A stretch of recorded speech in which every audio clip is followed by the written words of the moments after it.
जिंदगी में कोई भी हो, अगर बंदा कामयाब होना चाहता है, बेशक आप आलिमों की खिदमत करें, बेशक आप बुजुर्गों को अपने सरों का ताज बना करके रखें, लेकिन अगर जिंदगी में कामयाबी चाहते हैं आप, तो नमाज की पाबंदी, सबसे पहले नमाज की पाबंदी, और अपने बाप माँ की खिदमत। नमाज की पाबंदी कर लें, बाप माँ की खिदमत करें, रिश्तेदारों के साथ हुस्ने सुलूक के साथ पेश आए, दुनिया में भी कामयाब रहिएगा। कामयाबी कदमों के नीचे जहां भी होगी वहां, अगर कामयाब होना चाहते हैं, क्योंकि जो जाना है ना साथ, वो आपके अमाल जाने, आप जो यहाँ से जो खर्च करके जाइएगा ना वो जाएगा, ये जो बचा के जाइएगा वो। अऊज़ु बिल्लाहि मिनश शैतानिर रजीम, बिस्मिल्लाहिर रहमानिर रहीम,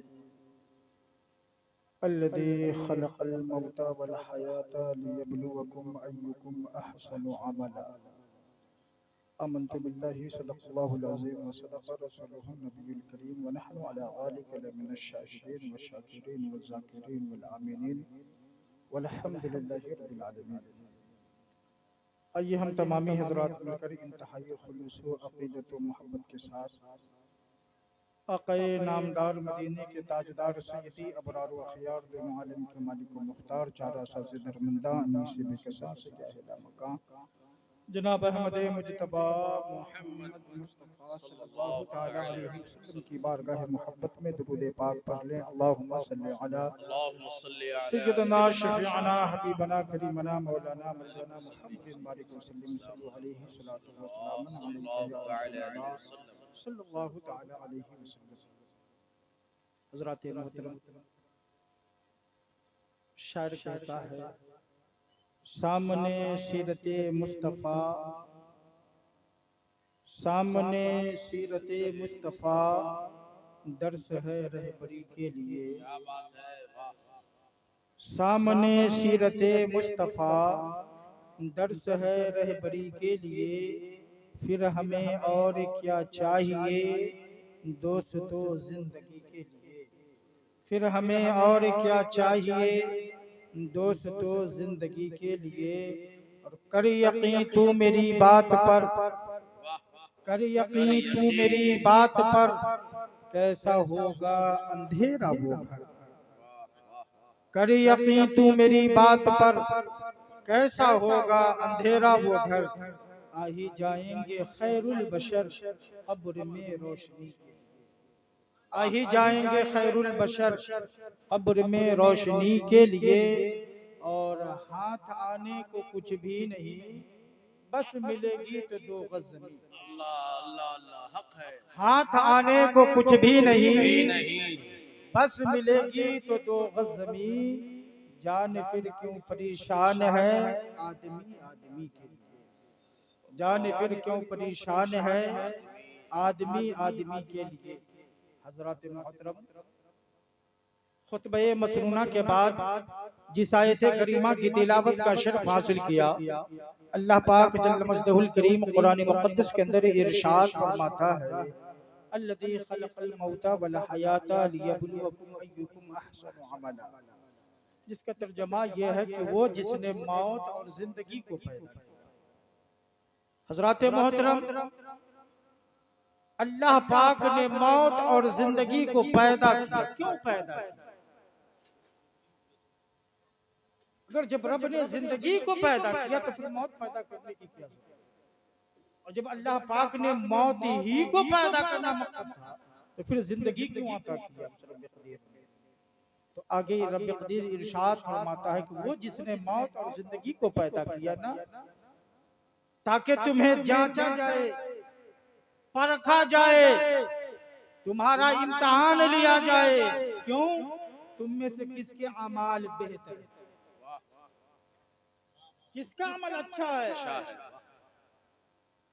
अल्लाह पाक ने ये मौत और जिंदगी को पैदा किया फकत इसलिए कि हम में से किसके अमाल बेहतर हैं इसे दिखा जाए, इसे जांचा जाए, इसे परखा जाए। हज़रत मौलवी शौकत साहिब किबला के वालिद गिरामी दुनिया से चले गए, क्या लेकर के गए? कुछ भी नहीं। जो कुछ था सब यहीं छोड़ करके गए।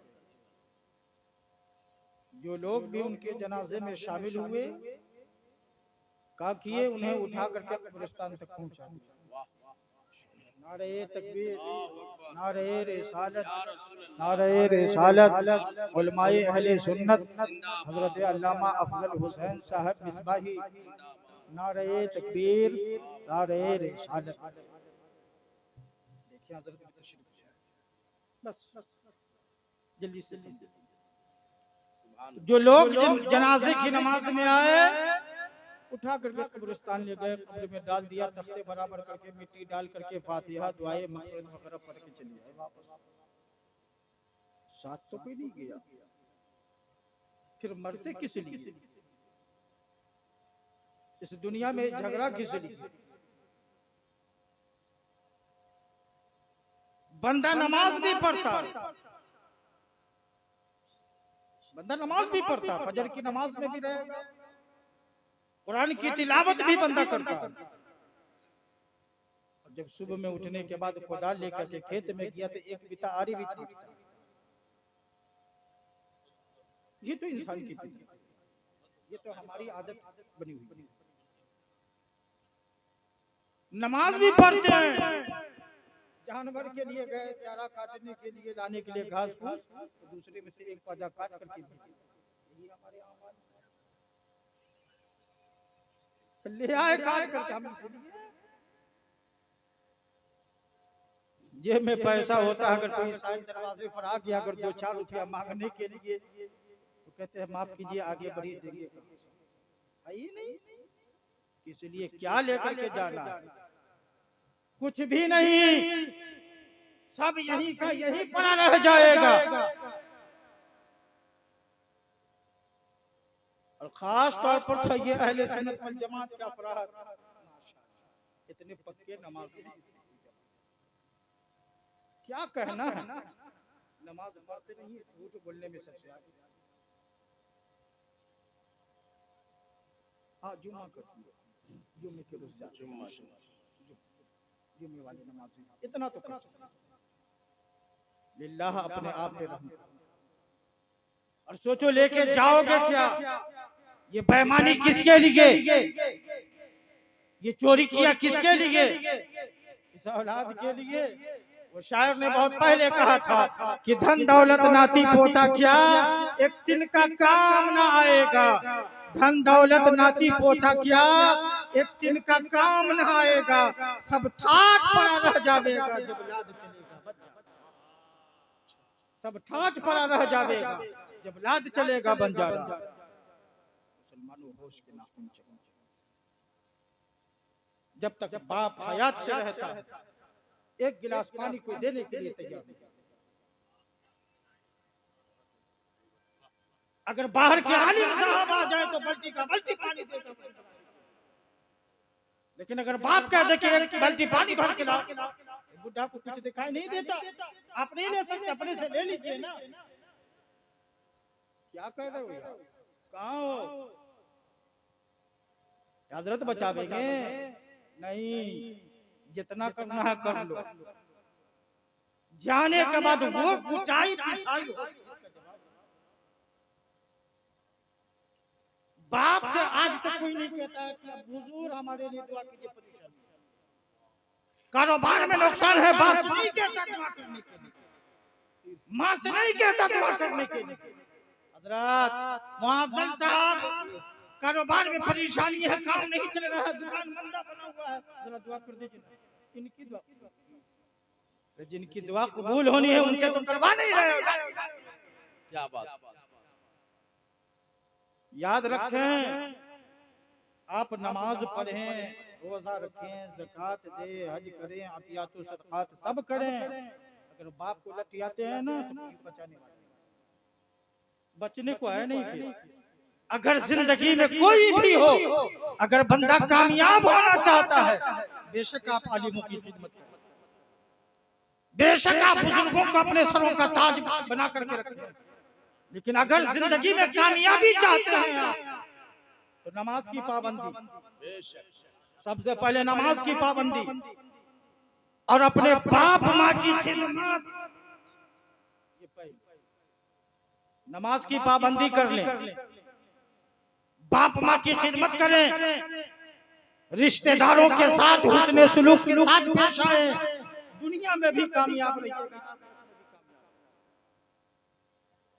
कामयाबी कदमों के नीचे जहां भी होगी वहां, अगर कामयाब होना चाहते हैं, क्योंकि जो जाना है ना साथ, वो आपके अमाल जाने, आप जो यहाँ से जो खर्च करके जाइएगा ना वो जाएगा, ये जो बचा के जाइएगा वो आपका है। इसलिए शायर ने कहा था कि हाथ आने को कुछ भी नहीं, बस मिलेगी तो 2 गज ज़मीन, जाने फिर क्यों परेशान है आदमी आदमी, क्यों परेशान, क्या लेकर के जाना है। इसलिए लिल्लाह अपने बुजुर्गों की खिदमत करे, वालिदैन की खिदमत करे, और अगर नाराज वो हो गए हैं उन्हें मना, अभी वक्त है आपके पास, अभी है वक्त आपके पास। अगर आपके वालिदैन नाराज हैं तो उन्हें अपने हक में उनसे दुआ करवा। अगर वालिदैन जा चुके हैं, औलाद के ऊपर वालिदैन का एक हक ये भी है कि वालिदैन के जाने के बाद बाप माँ के हक में हमेशा दुआएं मांगे, ये हक है। तो अगर आपके वालिदैन जिंदा हैं, हयात से हैं, उनकी लंबी उम्र के लिए दुआ कीजिए, उनकी खिदमत कीजिए, और जो जा चुके हैं जिनके वालिदैन, उनके हक में दुआएं मग़फ़िरत। अगर कुछ गलती हो गई है तो कब्र पर जाइए, फातिहा पढ़िए, रब्बे कदीर की बारगाह में दुआ कीजिए, मौला मेरे वालिदैन की खता को माफ कर दे, कब्र में जन्नती होना जन्नती बिछौना अता कर दे। हो सकता है आपकी दुआ की बरकत से अल्लाह पाक उनकी खताओं को भी माफ कर दे, या उनकी रूह खुश हो जाए तो कहीं वो भी